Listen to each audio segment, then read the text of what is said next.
আজকের দিনটি ধর্মীয় ও সামাজিক দিক থেকে বিশেষ তাৎপর্যপূর্ণ তিথি অনুযায়ী আজ কিছু শুভ প্রভাব লক্ষ্য করা যাচ্ছে, যা দিনটিকে আরও গুরুত্বপূর্ণ করে তুলেছে। ভক্তি ও আধ্যাত্মিকতার আবহে অনেকেই পূজা পাঠ ও শুভ কাজে যুক্ত থাকবেন। দেশ ও রাজ্যের বিভিন্ন প্রান্তে আজ গুরুত্বপূর্ণ খবর ও পরিবর্তনের ইঙ্গিত মিলছে, যা সাধারণ মানুষের জন্য জানা জরুরি। চলুন আর দেরি না করে দেখে নেওয়া যাক আজকের দিনের সবচেয়ে বড় এবং গুরুত্বপূর্ণ খবরগুলো। প্রতিদিনের মতো আজকের শুরুতেও আমরা প্রধানমন্ত্রী নরেন্দ্র মোদীর সঙ্গে যুক্ত কিছু গুরুত্বপূর্ণ খবরের দিকে নজর দিচ্ছি। প্রধানমন্ত্রী নরেন্দ্র মোদী তাঁর সরকারের দীর্ঘ প্রশাসনিক যাত্রার প্রসঙ্গে উল্লেখ করেন যে সরকারের বিভিন্ন জনকল্যাণমূলক প্রকল্প ও উন্নয়নমূলক কার্যক্রমের মাধ্যমে দারিদ্র্য হ্রাসে উল্লেখযোগ্য অগ্রগতি হয়েছে। গরিব কল্যাণ এবং সাধারণ মানুষের জন্য নেওয়া বিভিন্ন সামাজিক সুরক্ষা প্রকল্পকে তিনি সরকারের মূল অগ্রাধিকার হিসেবে তুলে ধরেন, যেখানে স্বাস্থ্য, খাদ্য, নিরাপত্তা ও আর্থিক সহায়তার মতো বিষয়গুলোর ওপর বিশেষ গুরুত্ব দেওয়া হয়েছে। একই সঙ্গে মালয়ালম চলচ্চিত্র জগতের জনপ্রিয় অভিনেতা সলিম কুমারের মৃত্যুতে গভীর শোক প্রকাশ করা হয়।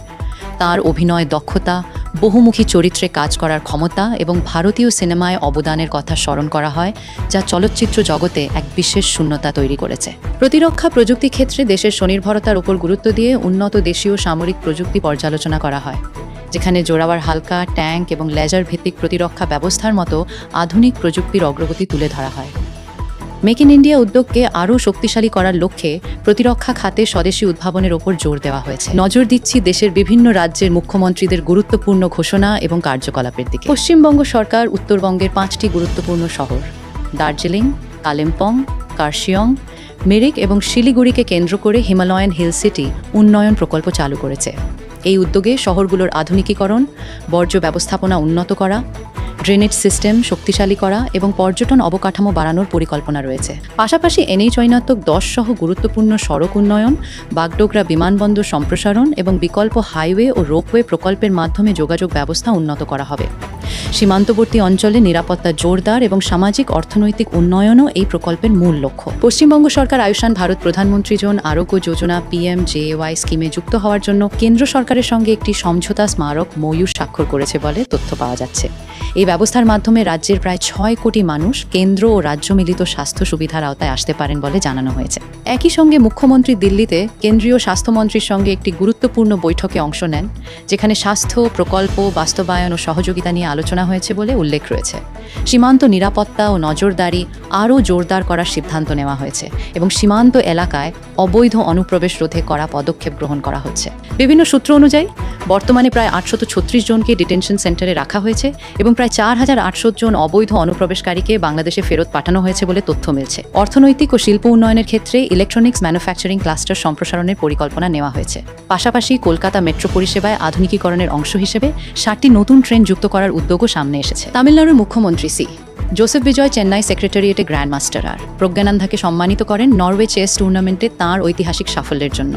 মুখ্যমন্ত্রী ক্রীড়া উন্নয়ন কর্তৃপক্ষের পক্ষ থেকে 50 লক্ষ অর্থ পুরস্কার প্রদান করেন এবং তাঁর সঙ্গে একটি বন্ধুত্বপূর্ণ প্রতীকী দাবা ম্যাচও খেলেন। অনুষ্ঠানে যুব কল্যাণ ও ক্রীড়া উন্নয়ন মন্ত্রী আধব অর্জুনা এবং প্রজ্ঞানন্দার পরিবার উপস্থিত ছিলেন।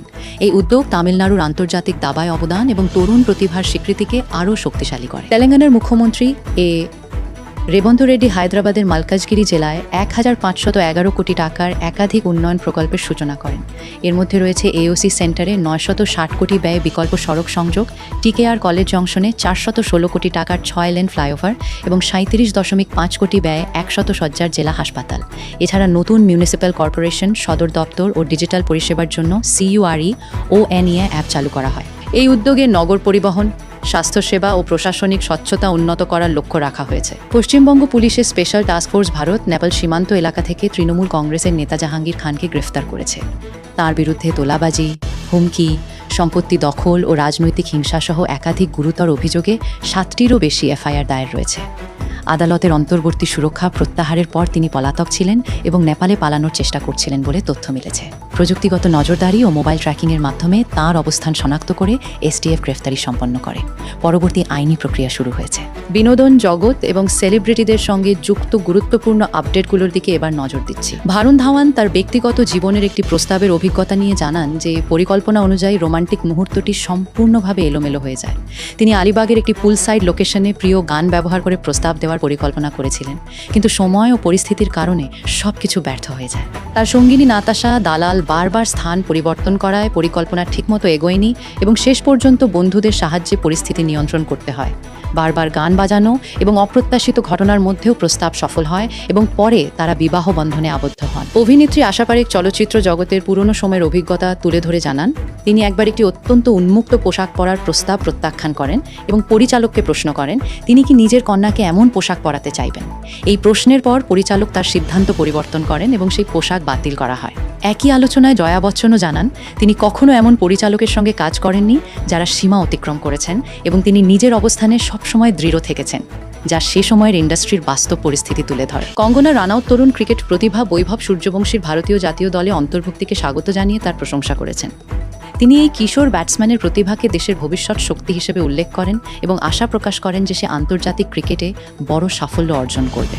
কঙ্গনা মন্তব্য করেন যে এই তরুণ খেলোয়াড় দেশের জন্য বিশ্বকাপ জয়ের মতো বড় অর্জন আনতে পারে এবং সে ভবিষ্যতে ভারতের কিংবদন্তি ক্রিকেটারদের সমান বা তার চেয়েও বড় অবস্থানে পৌঁছাতে সক্ষম হতে পারে বলে তিনি বিশ্বাস করেন। রামচরণ অভিনীত স্পোর্টস ড্রামা চলচ্চিত্র বক্স অফিসে বিশাল সাফল্য অর্জন করেছে এবং স্বল্প সময়ের মধ্যেই বিশ্বব্যাপী 250 কোটি টাকার বেশি আয় অতিক্রম করেছে। ছবিটি ভারত ও বিদেশের বিভিন্ন বাজারে শক্তিশালী পারফরমেন্স দেখাচ্ছে, বিশেষ করে অন্ধ্রপ্রদেশ ও তেলেঙ্গানা অঞ্চলে উল্লেখযোগ্য সংগ্রহ হয়েছে। আন্তর্জাতিক বাজারেও ভালো আয় এসেছে। দর্শক প্রতিক্রিয়ার ভিত্তিতে কিছু দৃশ্য পরিবর্তনের পরিকল্পনার কথাও নির্মাতা জানিয়েছেন, বিশেষ করে নারী চরিত্র উপস্থাপন নিয়ে। ছবিটি 300 কোটির দিকে দ্রুত অগ্রসর হচ্ছে এবং বছরের বড় হিটগুলোর মধ্যে অবস্থান করছে। একটি এআই নির্মিত ভিডিওতে হ্যারি পটার জগৎকে বলিউড তারকাদের মাধ্যমে নতুনভাবে উপস্থাপন করা হয়েছে, যা সামাজিক মাধ্যমে ব্যাপক ভাইরাল হয়েছে। এই কনসেপ্টে সাইফ আলী খানকে সেভেরাস স্নেপ, রণবীর কাপুরকে ড্রাকো ম্যালফয়, বিদ্যা বালানকে ডলোরেস আম্ব্রিজ এবং সঞ্জয় দত্তকে লর্ড ভলডেমর্ট হিসেবে দেখানো হয়েছে। মূল চরিত্রে কার্তিক আরিয়ান, কৃতি শ্যানন ও বরুণ ধাওয়ানকে কল্পনা করা হয়েছে। এই ফ্যানমেড কাস্টিং দর্শকদের মধ্যে মিশ্র প্রতিক্রিয়া তৈরি করেছে। কিছু চরিত্র প্রশংসিত হলেও মূল ত্রয়ীর নির্বাচন নিয়ে বিতর্ক দেখা গেছে। এবার নজর দিচ্ছি দেশের অর্থনীতি, বাণিজ্য খাত এবং কর নীতির সঙ্গে যুক্ত গুরুত্বপূর্ণ আপডেটগুলোর দিকে। ভারতীয় রুপি মার্কিন ডলারের বিপরীতে প্রায় 95.35 স্তরে নেমে এসেছে, যেখানে পশ্চিম এশিয়ার ভূরাজনৈতিক উত্তেজনা, ইরান ইসরায়েল সীমান্ত সংঘাত এবং ক্রমবর্ধমান তেলমূল্য বাজারে চাপ সৃষ্টি করছে। ব্রেন্ট ক্রুড প্রায় 96.28 ডলারের কাছাকাছি থাকায় ভারতের আমদানি ব্যয় বৃদ্ধি পাচ্ছে। যুক্তরাষ্ট্রের শক্তিশালী চাকরির তথ্য ফেডারেল রিজার্ভের সুদের হার বৃদ্ধির প্রত্যাশা বাড়িয়েছে, ফলে ডলার আরও শক্তিশালী হচ্ছে। এর প্রভাবে বিদেশি বিনিয়োগের বহিঃপ্রবাহ দেখা যাচ্ছে এবং উদীয়মান বাজারের মুদ্রাগুলো দুর্বল হচ্ছে। সরকারি বন্ডের আয়ও ওঠানামা করছে। মূলত বৈশ্বিক অনিশ্চয়তা অর্থনৈতিক চাপ বাড়াচ্ছে দেশীয় বাজারে। বিনিয়োগ ও বাণিজ্য প্রভাবিত হচ্ছে। ভারতে বেসরকারি বিনিয়োগের ঘোষণা 56 লক্ষ কোটি টাকায় পৌঁছেছে, যা আগের বছরের তুলনায় প্রায় 51% বৃদ্ধি। এই বৃদ্ধি মূলত শক্তিশালী কর্পোরেট আস্থা এবং অবকাঠামো উন্নয়ন পাইপলাইনের সম্প্রসারণকে নির্দেশ করে। বিনিয়োগের প্রধান অংশ এসেছে উৎপাদন খাত থেকে প্রায় 28.9%, বিদ্যুৎ খাতে 28.7% এবং নির্মাণ অবকাঠামোতে 23.1%। স্থায়ী মূলধন গঠনও 10.8% বেড়েছে।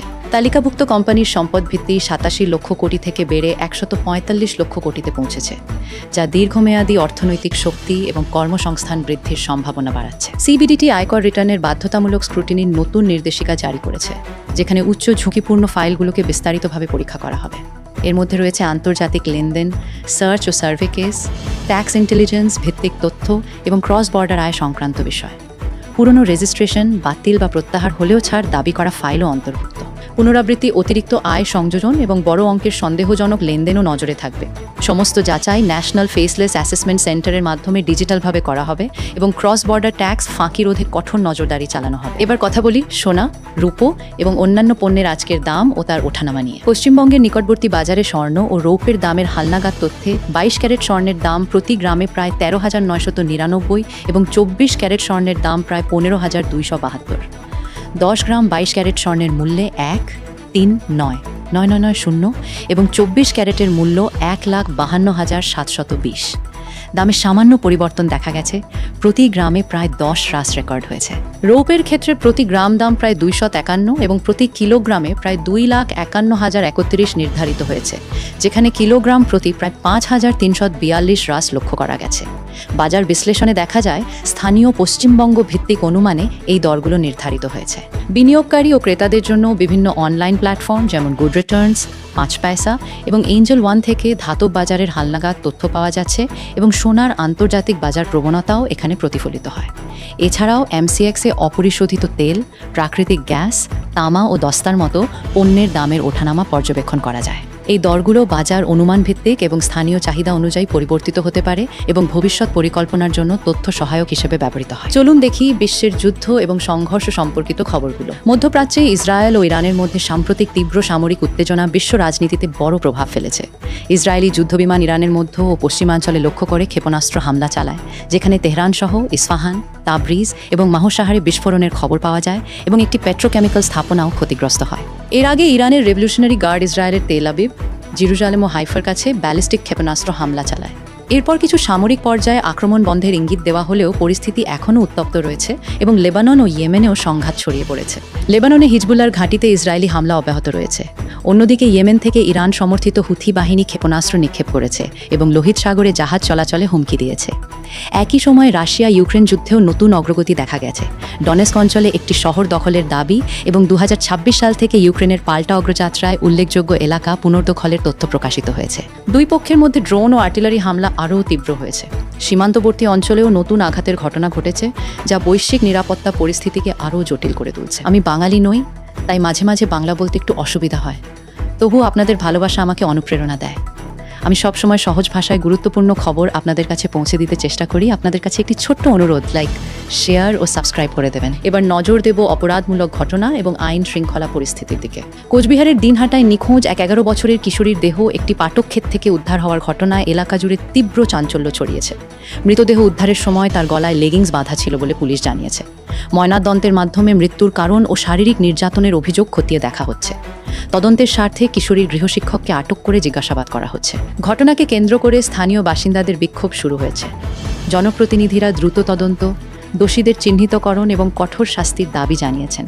পুলিশ ঘটনার সমস্ত দিক খতিয়ে দেখছে। কানপুরের সচেন্দি থানায় এক তরুণীর অভিযোগের ভিত্তিতে 6 জনের বিরুদ্ধে মামলা দায়ের হয়েছে। অভিযোগ, ধর্মেন্দ্র ওরফে নীরজ নামে এক ব্যক্তি বিয়ের প্রতিশ্রুতি দিয়ে দীর্ঘ 4 বছর ধরে একাধিকবার শারীরিক সম্পর্ক স্থাপন করেন। পরে বিয়ের কথা চূড়ান্ত করতে তরুণীর পরিবারের সদস্যরা অভিযুক্তের বাড়িতে গেলে অভিযুক্ত ও তার পরিবারের লোকজন বিয়ে করতে অস্বীকার করে এবং হুমকি দেয় বলে অভিযোগ। ভুক্তভোগীর লিখিত অভিযোগের পর পুলিশ ধর্মেন্দ্র ওরফে নীরজ, ধীরেন্দ্র, পঙ্কজ ওরফে শের সিং, মান সিং, রানী দেবী এবং শ্রবণ কুমারের বিরুদ্ধে এফআইআর নথিভুক্ত করে তদন্ত শুরু করেছে। অন্ধ্রপ্রদেশের বিশাখাপত্তনম স্টিল প্ল্যান্টের স্টিল মেল্টিং শপ ইউনিটে ভয়াবহ শিল্প দুর্ঘটনায় অন্তত 8 জন শ্রমিকের মৃত্যু হয়েছে এবং বহু শ্রমিক গুরুতরভাবে আহত হয়েছেন। প্রাথমিক তথ্য অনুযায়ী প্রায় 1600 ডিগ্রি সেলসিয়াস তাপমাত্রার গলিত ইস্পাত বহনকারী একটি ল্যাডল বিস্ফোরিত হয়ে ভেঙে পড়ে, ফলে উত্তপ্ত ধাতু কর্মরত শ্রমিকদের উপর ছিটকে পড়ে। আহতদের বিশাখা স্টিল জেনারেল হাসপাতাল, কিমস ও 7 হিলস হাসপাতালে ভর্তি করা হয়েছে। ঘটনাস্থলে উদ্ধার কাজ চলছে এবং উচ্চ পর্যায়ের তদন্ত শুরু হয়েছে। মুখ্যমন্ত্রী এন চন্দ্রবাবু নাইডু আহতদের সর্বোচ্চ চিকিৎসা নিশ্চিত করার নির্দেশ দিয়েছেন। দিল্লি বিশ্ববিদ্যালয়ের সহকারী অধ্যাপক দেবস্মিতা পল হত্যাকাণ্ডে পূর্ব বর্ধমানের রামপ্রসাদ দাস ও বনশ্রী দাসকে গ্রেফতার করেছে দিল্লি পুলিশ। তদন্তে জানা গেছে, দেবস্মিতার উত্তরাধিকার সূত্রে প্রাপ্ত বর্ধমানের বাড়িতে ভাড়াটিয়া হিসেবে থাকা ওই দম্পতি সম্পত্তি কিনতে চেয়েছিলেন। অধ্যাপক বাড়ি বিক্রি করতে অস্বীকার করে বাড়ি খালি করার নির্দেশ দেওয়ার পরই হত্যার ছক কষা হয় বলে অভিযোগ। দিল্লির বাসভবনে পরিচিতির সুযোগ নিয়ে হামলা চালানো হয়। সিসিটিভি ফুটেজ ও ভুয়ো আধার কার্ডের সূত্র ধরে অভিযুক্তদের শনাক্ত করে গ্রেফতার করা হয়েছে। তাদের অপ্রাপ্তবয়স্ক ছেলেও ঘটনার সময় সঙ্গে ছিল বলে তদন্তে উঠে এসেছে। চলুন দেখি বিভিন্ন অঞ্চলের আবহাওয়ার পরিস্থিতি। পশ্চিমবঙ্গ জুড়ে গরম ও অস্বস্তিকর আবহাওয়ার মধ্যেই বিক্ষিপ্ত বৃষ্টি ও বজ্রবিদ্যুৎ সহ ঝড়ের সম্ভাবনা রয়েছে। রাজ্যের বিভিন্ন জেলায় আকাশ আংশিক থেকে মেঘলা থাকতে পারে এবং কোথাও কোথাও হালকা থেকে মাঝারি বৃষ্টিপাতের পূর্বাভাস দেওয়া হয়েছে। সর্বোচ্চ তাপমাত্রা প্রায় 38 ডিগ্রি সেলসিয়াস এবং সর্বনিম্ন তাপমাত্রা 29 ডিগ্রি সেলসিয়াসের কাছাকাছি থাকতে পারে।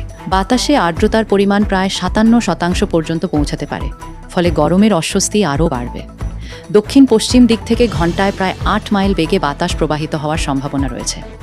আবহাওয়া দপ্তরের পূর্বাভাস অনুযায়ী গাঙ্গেয় পশ্চিমবঙ্গ ও উত্তরবঙ্গের হিমালয় সংলগ্ন এলাকায় বিচ্ছিন্নভাবে বজ্রঝড় ও বিদ্যুৎ চমকের ঘটনা ঘটতে পারে। হিমালয় অঞ্চলের কয়েকটি জেলায় ভারী থেকে অতি ভারী বৃষ্টিপাতের সম্ভাবনা থাকায় জল জমে যাওয়া এবং পাহাড়ি এলাকায় ধসের ঝুঁকি বাড়তে পারে। অন্যদিকে গাঙ্গেয় অঞ্চলে ঘন্টায় 40 থেকে 50 কিলোমিটার বেগে দমকা হাওয়া বইতে পারে। অতিবেগুনি রশ্মির মাত্রাও অত্যন্ত বেশি থাকায় দীর্ঘ সময় সরাসরি রোদে অবস্থান না করার পরামর্শ দেওয়া হয়েছে। বন্ধুরা, আজকের সমস্ত বড় খবরের আপডেট এখানেই শেষ হচ্ছে। দেশ ও রাজ্যের প্রতিটি গুরুত্বপূর্ণ খবর সবার আগে জানতে আমাদের চ্যানেলটি এখনই সাবস্ক্রাইব করুন এবং বেল আইকনটি অন করুন। ভিডিওটি পছন্দ হলে অবশ্যই একটি লাইক দিন, আপনার মতামত কমেন্টে জানান এবং এই ভিডিওটি শেয়ার করতে ভুলবেন না। এখন এই পর্যন্ত আপনারা সবাই ভালো থাকুন, সুস্থ থাকুন। আবার দেখা হবে নতুন খবর এবং নতুন আপডেটের সঙ্গে। ধন্যবাদ।